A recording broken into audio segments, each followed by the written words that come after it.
रामं रामानुजं सीतां भरतं भरतानुजं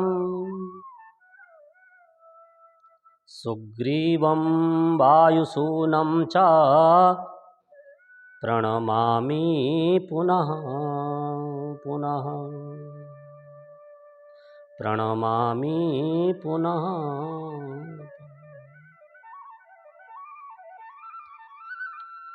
बंधुओं, आज मैं आपके बीच में सुंदर कांड की दिव्य कथा सुनाने के लिए उपस्थित हुआ हूं। सबसे प्रथम मैं आप सभी को धन्यवाद प्रदान करता हूं कि आपने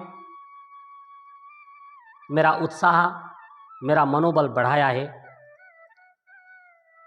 मेरे YouTube चैनल को लाइक और सब्सक्राइब करने के लिए मैं सभी दर्शकों को बार बार साधुवाद देता हूं। बंधुओं, मेरा एक ही उद्देश्य है, वाल्मीकि रामायण की कथा को जन जन तक पहुंचाना, और उसके लिए मैं कृत संकल्प हूं। सुंदर कांड महान कांड है। वैसे तो हर कांड और वाल्मीकि रामायण के प्रत्येक श्लोक ही नहीं, प्रत्येक अक्षर, प्रत्येक शब्द महत्वपूर्ण है। सभी कांडों का अपने अपने स्थान पर महत्व है।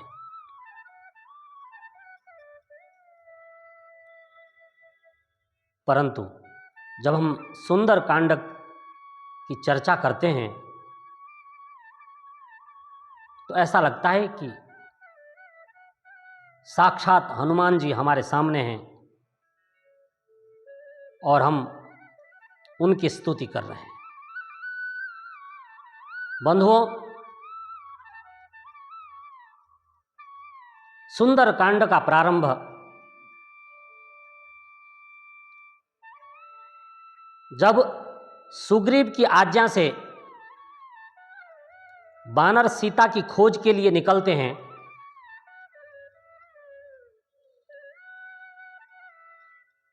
चारों दिशाओं में वानर खोजते खोजते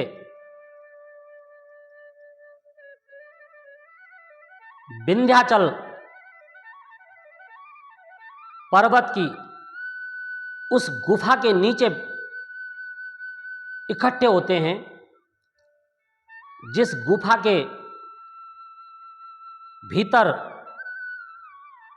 महान संपाति वर्षों से तप कर रहे थे। उस पहाड़ की गुफा के भीतर संपाति तप कर रहे थे, तो नीचे सारे वानर इकट्ठे होकर के परस्पर संवाद कर रहे हैं कि अब हम क्या करें। अब तक तो सीता की कुछ भी जानकारी नहीं हुई, परंतु जब सब वानरों ने कहा कि अब हमारा जीना मुश्किल है, यदि सीता का हम पता न लगा पाए तो हम सब मिलकर यहीं प्राण त्याग देंगे। जब आत्महत्या की सामूहिक चर्चा करने लगे तो बंधुओं, संपाति गुफा में बैठ करके सारी बात सुन रहे थे और वो नीचे आ गए। और नीचे आकर सभी वानरों से परिचय पूछा संपाति ने, और उन वानरों का परिचय पाकर जब संपाति को लगा कि इनकी सहायता करनी चाहिए, इनकी मदद करनी चाहिए, तो उन्होंने कहा, आओ मैं सीता का ठीक ठीक पता तुम्हें बताता हूं। और उन्होंने उस समय दिव्य यंत्र से, दूरबीन से समुद्र पार सीता और रावण की जानकारी दी। महर्षि वाल्मीकि लिखते हैं, दूरस्थो हम प्रपश्यामि रावणम जानकीम तथा। मैं दूर से ही देखो रावण और जानकी को देख रहा हूं। और उन्होंने वानरों को भी दिखाया, वानरों को स्पष्ट दिखा नहीं, परंतु संपाति ने पूरा पता बता दिया। उसके पश्चात संपाति अपनी गुफा की ओर चले गए।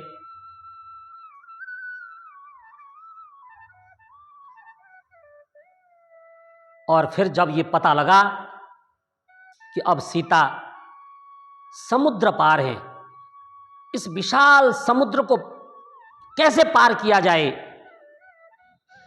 सब निराश हताश शोक सागर में डूबे हुए वानरों को हतोत्साहित देख करके वृद्ध जाम्बवान ने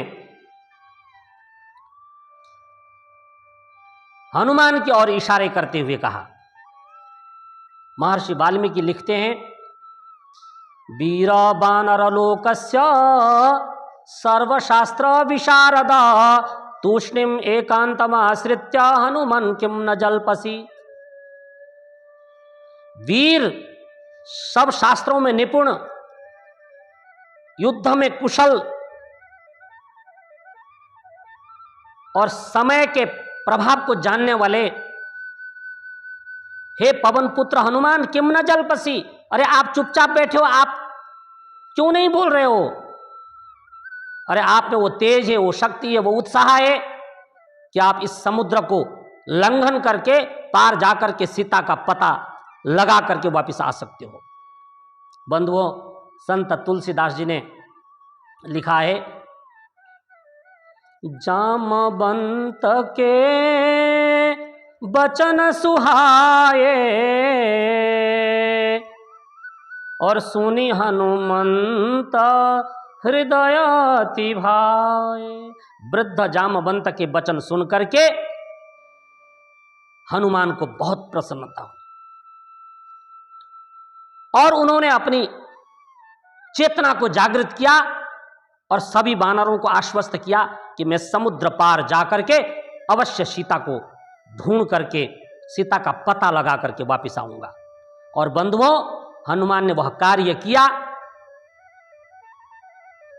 जिसकी इतिहास में आज तक चर्चा हो रही है।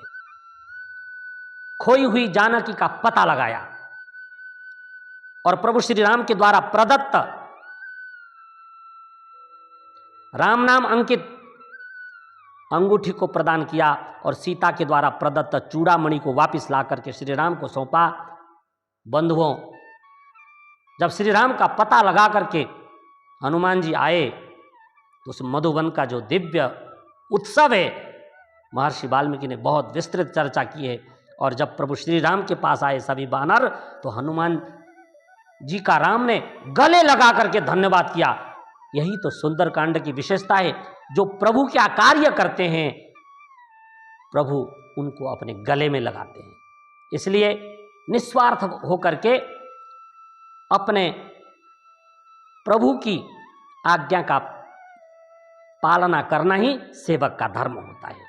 हनुमान ने वह धर्म निभाया। आपने संकट की घड़ी में जो साथ दे वही मित्र होता है। हनुमान ने वह कार्य किया है जो राम सदा सदा के लिए उनके ऋणी हो गए हैं। सुंदरकांड की बहुत विशेषता है। आज संक्षिप्त समय में थोड़ी सी चर्चा मैंने आपके बीच में रखी है। फिर जब अधिक समय होगा तो इसकी और विस्तृत चर्चा करेंगे। आज के लिए इतना ही। बहुत बहुत धन्यवाद।